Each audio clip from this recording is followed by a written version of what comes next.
finally you're here, Dr. Reed. What took you so long? I had to pass several of your barricades and outposts to access your mansion, sir. Death, pestilence surround us, and time is against me. I see you've gathered some of the most expensive, albeit experimental, blood transfusion equipment available. All this could be so useful in a hospital. Yes, yes. Since Lord Redgrave sent me a doctor to perform my conversion, I thought you might find some of these devices useful. Most thoughtful. But tonight I'm not here as a physician. But I feel reassured that a specialist such as yourself would help me to escape the Reaper. Very well. But before I proceed,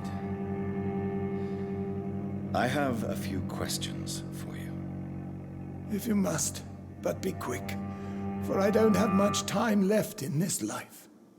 First of all, I need to be sure that you know exactly what is going to happen to you, sir. I can assure you I'm as informed as any man can be. I have planned for this moment, Dr. Reed. Planned very carefully.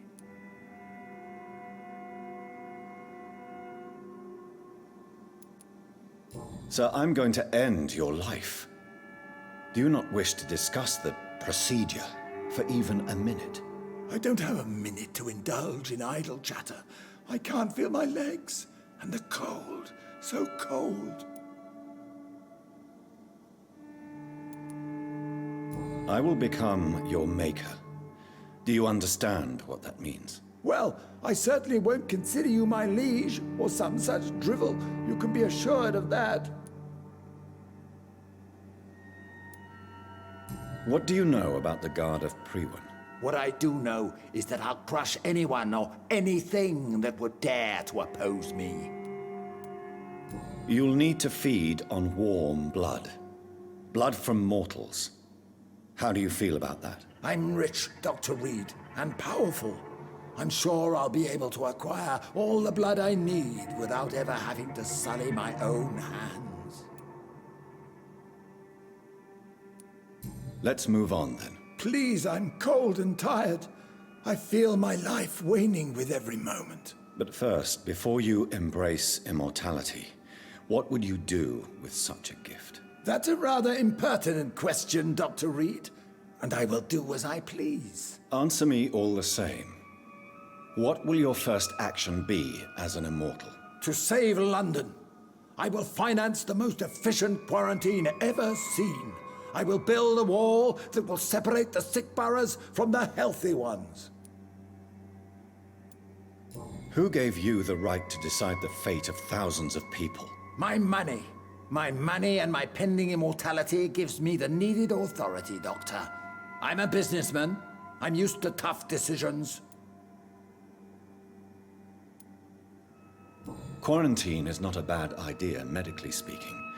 But I'm convinced this epidemic will not be contained by mere walls. As long as the right people are on the right side of the wall, that's all that matters.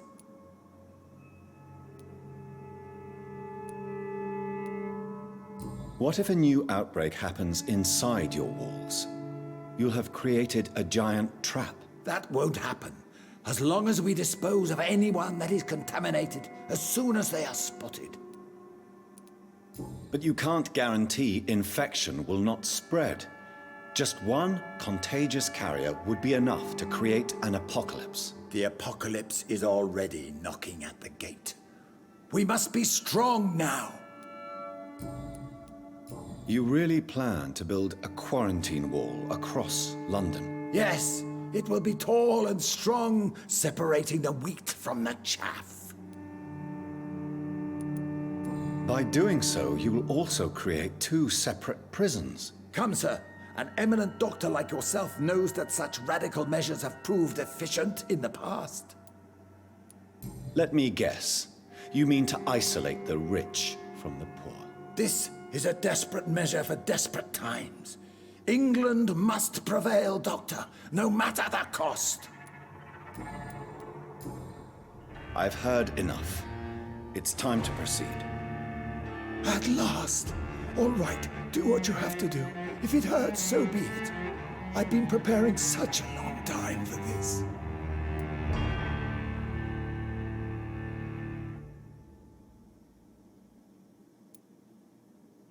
You don't deserve immortality, Mr. Dawson. What? What are you prattling on about? I don't believe I've ever met a man so bereft of empathy. You, sir, are despicable. No! Wait! You can't! I made a deal with Lord Redgrave. I'll finance whatever he wants. Please, just ask him. Sleep now. Rest now. Forever.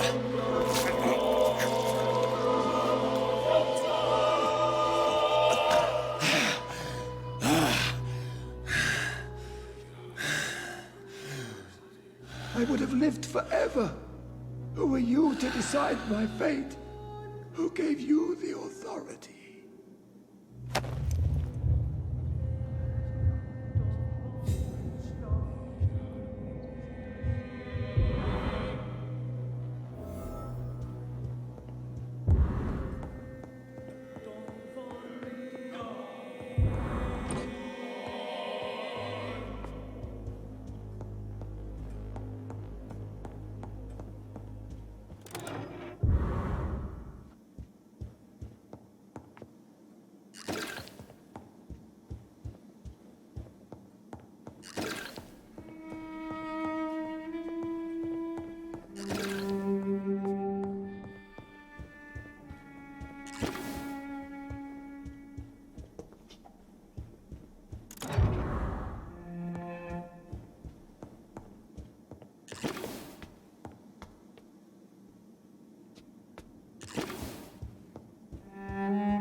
Is it done, Dr. Reed?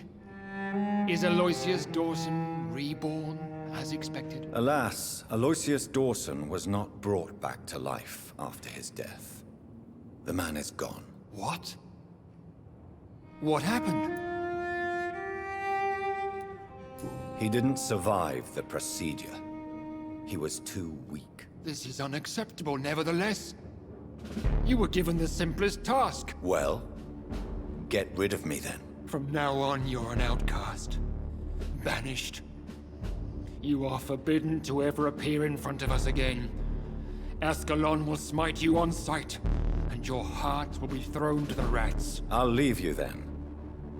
Have fun with your puppets and shadow plays, Lord Redgrave. Yes, go, traitor, and take that awful creature, that counterfeit of a woman I saw waiting for you, and be gone!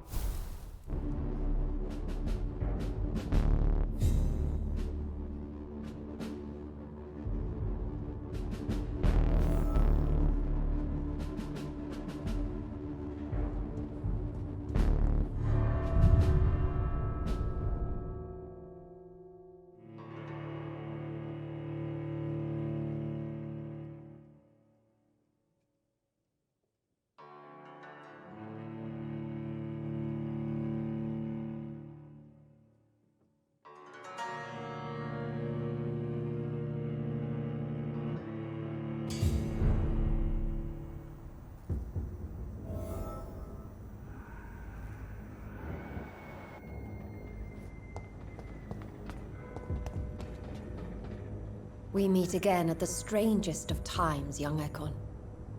So do you serve the Earl of Bristol now? Old Bridget. What are you doing here? Your friend, the wise Ekon.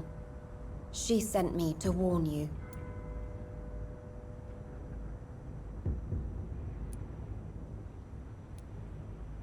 How did you meet Lady Ashbury? She came to us in the sewers in search of answers. Just as you did.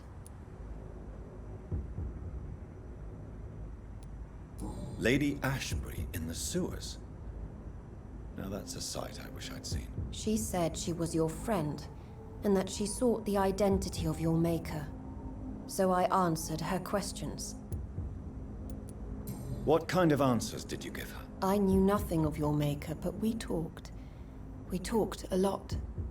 Her words and ideas are captivating. It is no surprise that you like her. I like her too. Did anyone see you? It's a long way from the dock sewers, and hunters are patrolling the streets here. Who said I took the streets? How do you think I survived for centuries in this city without ever being seen? I know all her secrets. Lady Ashbury? You know her?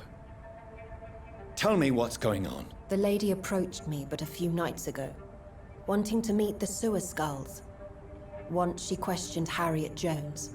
She agreed to help us. Harriet Jones is still with you then? How is she doing? Harriet remains angry, but is recovering slowly. Her mind is twisted, but at least her body is healing. Tell me what is going on. The lady asked us to keep an eye on your mortal doctor friend while you were away. We spotted the hunters. They were discussing plans to attack tonight. No time to lose then. I must go there right away. I shall return to my den. Have you a message for the lady? Should I see her before you?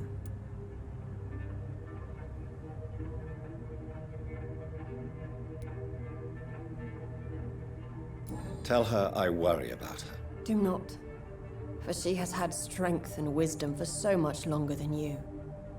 Go now and take care, young Ekon, for the flames are rising.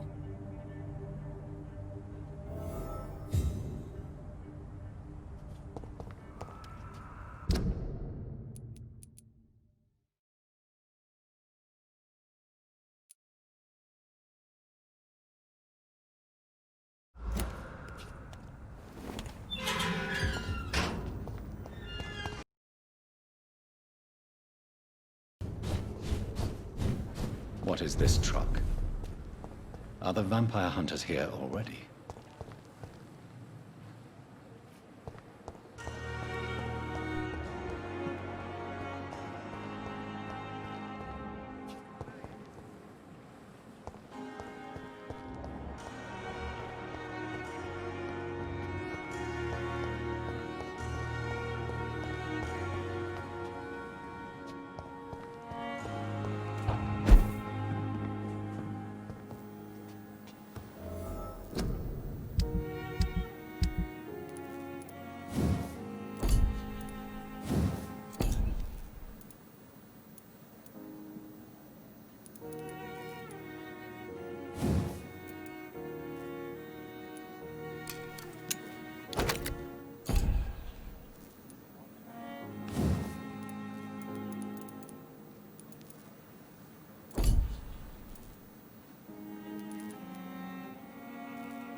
Those bastards. What have they done to Edgar?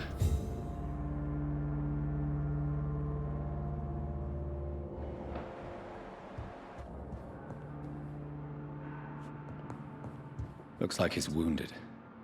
I better follow the blood.